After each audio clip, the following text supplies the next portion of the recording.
వారి సహచర మంత్రులు, అలాగే అనేక మంది అధికారులు 20వ తారీఖు నుంచి 4 రోజుల పాటు చేపట్టినటువంటి దావోస్ పర్యటన ముగించుకొని తిరిగి వస్తున్నటువంటి సందర్భంలో ఉత్త చేత్తో చేతులు ఊపుకుంటూ తండ్రి కొడుకులు, మిగిలినటువంటి వారి ప్రతినిధి బృందం పక్క రాష్ట్రాలకు వస్తున్నటువంటి పెట్టుబడులను చూసి పక్క రాష్ట్రం అయినటువంటి మహారాష్ట్రకి దాదాపు 8.5 లక్షల కోట్లు, మనకి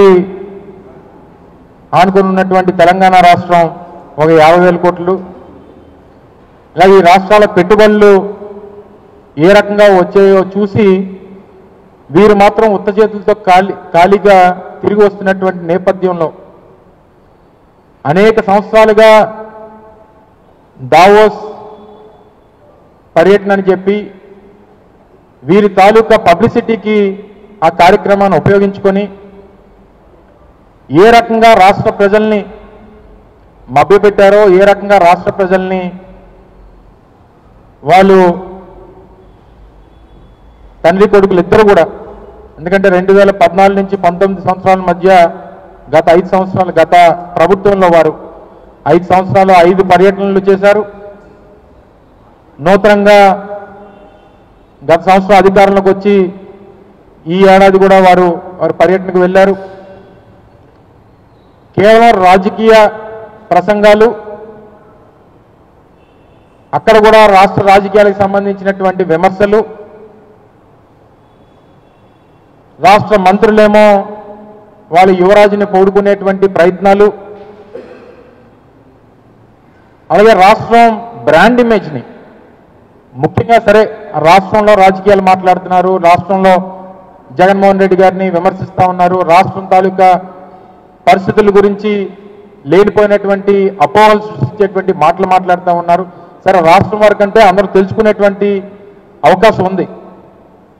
కానీ ప్రపంచ వేదికల మీద మీరు వెళ్ళిన దేనికి, మీరు ఇన్ని కోట్లు ఖర్చు పెట్టిన దేనికి, మీరు ఎంత హడావిడి చేసిన దేనికి, దాదాపు 15-20 కోట్ల రూపాయలు ఖర్చు పెట్టి మీరు వెళ్ళి రాష్ట్రం తాలూకా బ్రాండ్ ఇమేజ్ని పెంపొందించాల్సింది పోయి రాష్ట్రం తాలూకా అవకాశాలని, వనరుల్ని షోకేస్ చేయాల్సింది పోయి అక్కడ కూడా మీరు వెళ్ళి బ్రాండ్ ఇమేజ్ని దెబ్బతీసేటువంటి ప్రయత్నం చేయడం అనేటువంటిది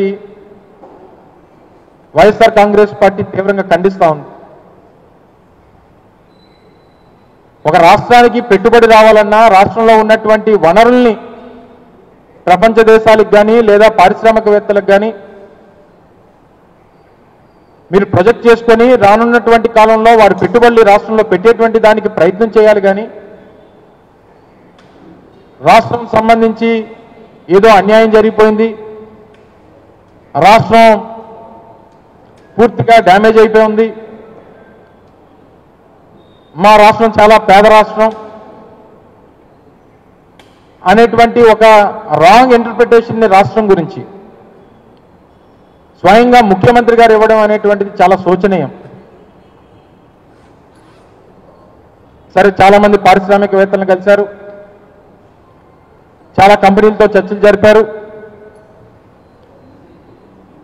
చివరికి మీరు 4 రోజుల్లో సాధించింది, మీరు ఖర్చు పెట్టినటువంటి ఖర్చు, మీ తాలూకా పర్యటన, మీ తాలూకా పబ్లిసిటీ స్టంట్స్,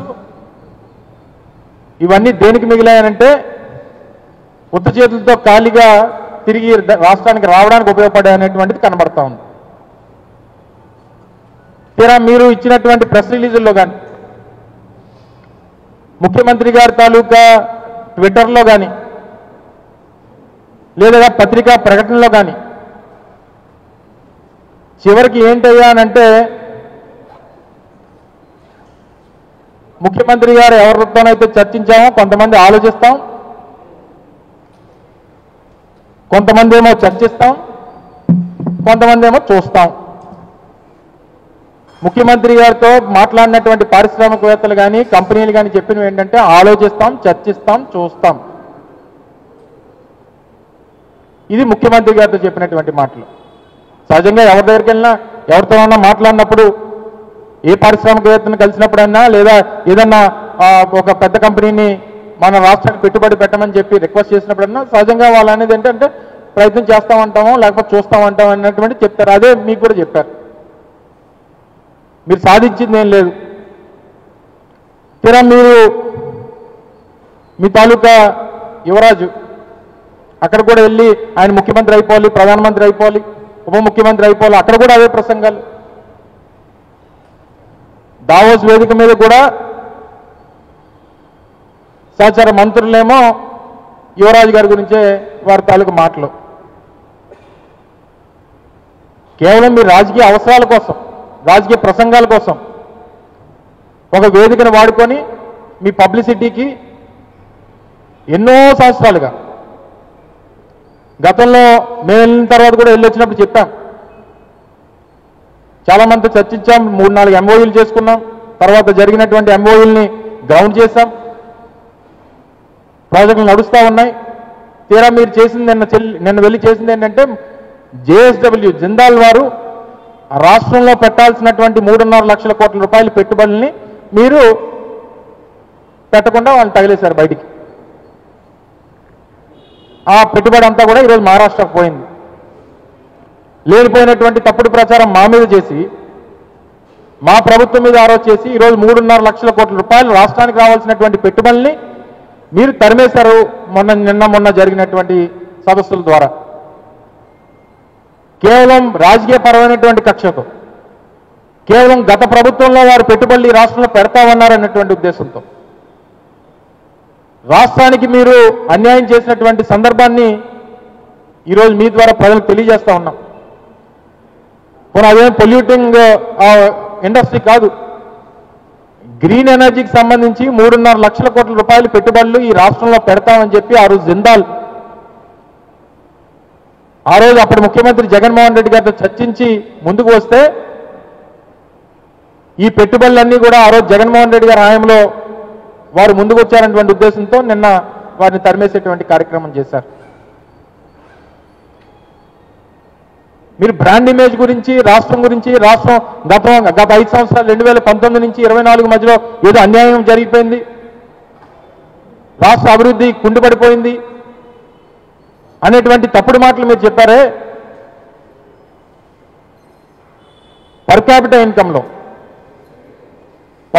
ఇన్కంలో 2019 సంవత్సరం అంటే తెలుగుదేశం పార్టీ ఆ రోజు అధికారంలోంచి దిగిపోయినటువంటి సమయానికి పర్ క్యాపిటల్ అంటే తలసరి ఆదాయం దేశంలో 18వ స్థానంలో ఉన్నటువంటి ఆంధ్రప్రదేశ్ రాష్ట్రం